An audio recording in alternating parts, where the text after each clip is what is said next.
Marami ka na bang napuntahan sa Pilipinas? Mga lugar kung saan ka nag-enjoy? Mga travel destination na hindi mo makalimutan? Yung para bang gusto mong balik-balikan? Pero sa dinami-dami ng pwedeng pasyalan at paglaanan ng yung mga quality time para sa sarili at sa pamilya. Natanong mo na ba ang sarili mo? Kung madami pa bang pwedeng halugugin sa ating bansa? Siyempre, oo ang sagot.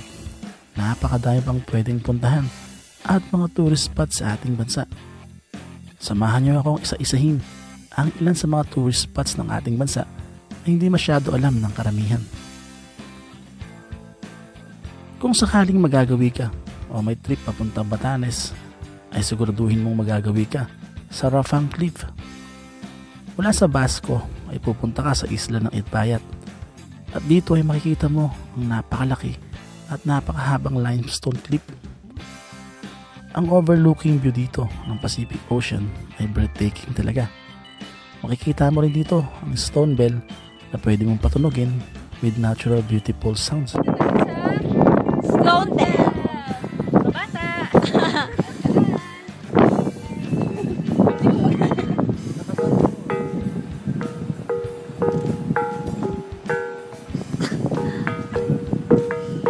Ang saya ng mga... Sa akin, talo kita. May pasayaw pa yan. O, diba? Yan ang mga ginagawa ng mga ancient na dinosaur. Isang once in a lifetime trip talaga ang pagpunta sa Rafang Cliff. Punta naman tayo sa Cagayan, sa Pinakanawan River. Ang ilog Pinakanawan ay karugtong o kadikit ng Cagayan River. Ang ilog na ito ay napakalaking ilog na pwede mong pamangkaan at pwede rin ang kayaking.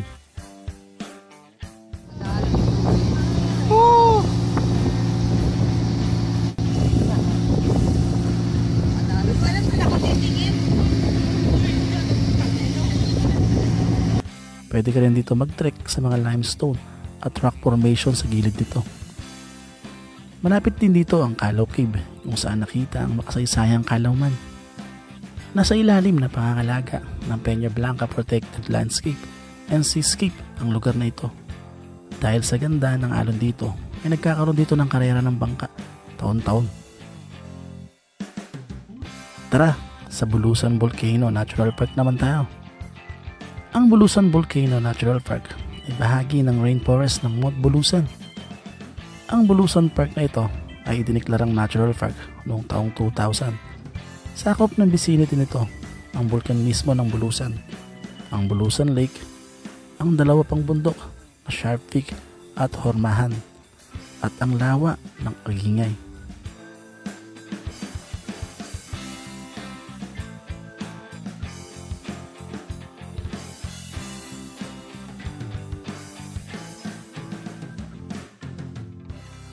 Matatagpo ng park na ito sa Sorsogon sa Bicol. Ang highest peak ay ang bundok na nabanggit o ang Mount Bulusan na isang aktibong bulkan. Sa rainforest ng Bulusan ay matatagpuan ang iba't ibang uri ng flora and fauna. Ang iba rito ay malapit ng maubos o mawala. Pwede kang kumuha ng guide kung sakaling pupunta ka sa Bulusan Natural Park. Pwede ka ritong mag-trek or pwede kang umarkila ng kayaks. Pwede ka rin gumala sa hanging bridges at mag-relax sa mga pahingahan sa mga nasabing lugar. Babalik-balikan mo talaga ang ganda ng kapaligiran sa Bulusan Park. Tara, lipad naman tayo papuntang Cebu. Sa Alegria, sa Cambais Falls. Isang napakalinis at kulay bugaw na tubig ang sasalubong sa iyo kapag nagawi ka dito.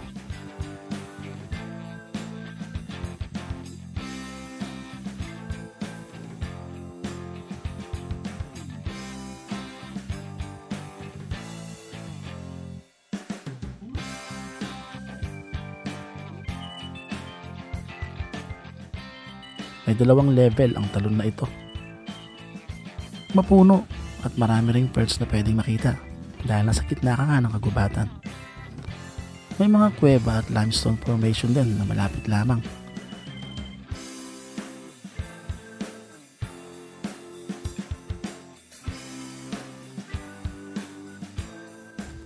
May jumping cliff na pwede mong ma-enjoy ang paglundag dito. Pero may kalaliman ng tubig dito, kaya dapat ay mag-ingat. Ang adventure sa Cambaes Falls ng Cebu ay karanasang hindi mo makakalimutan.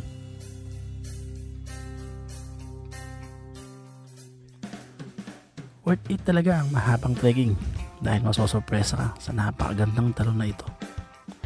Dako naman tayo sa Bukidnon.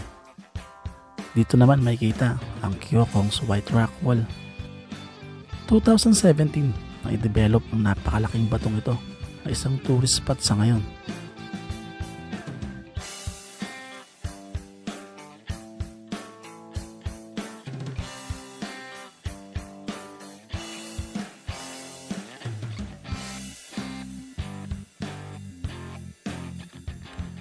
Ito ay matatagpuan sa Quezon sa Bukidnon at sumikat sa vertical bivouac attraction nito. Mamamangha ka talaga sa ganda at nakakaakit na landscape nito. Patok ito sa mga rock climber at mga mahilig sa mga high elevation adventure.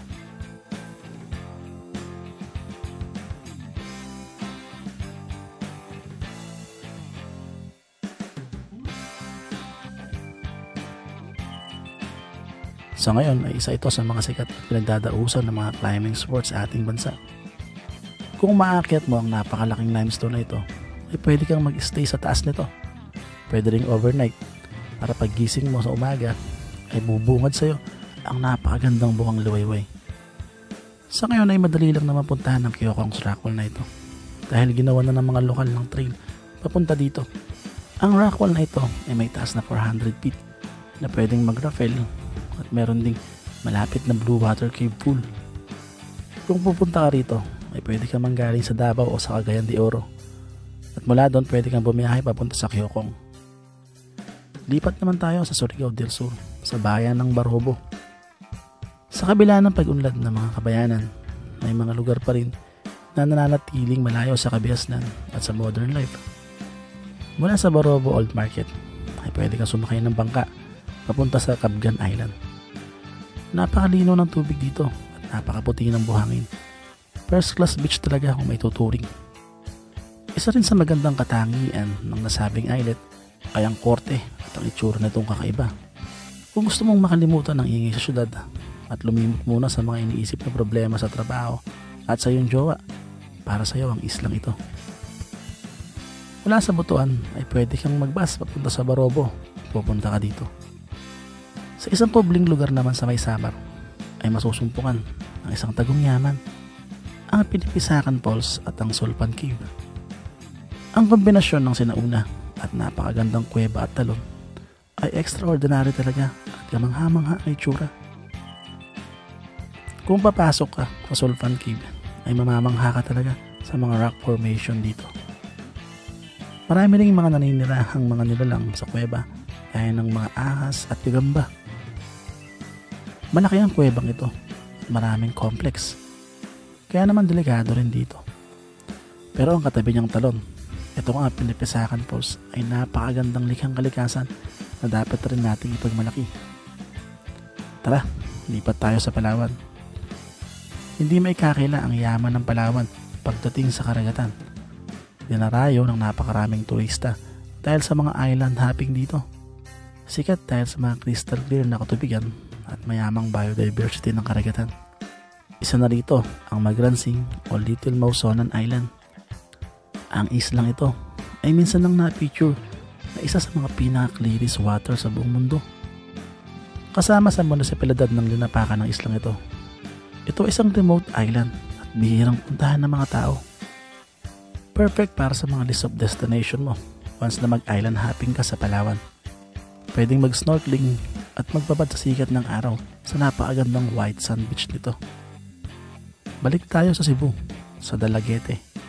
Kilala ang Dalaguete sa Osmeña Peak, ang pinakamataas na point sa lugar.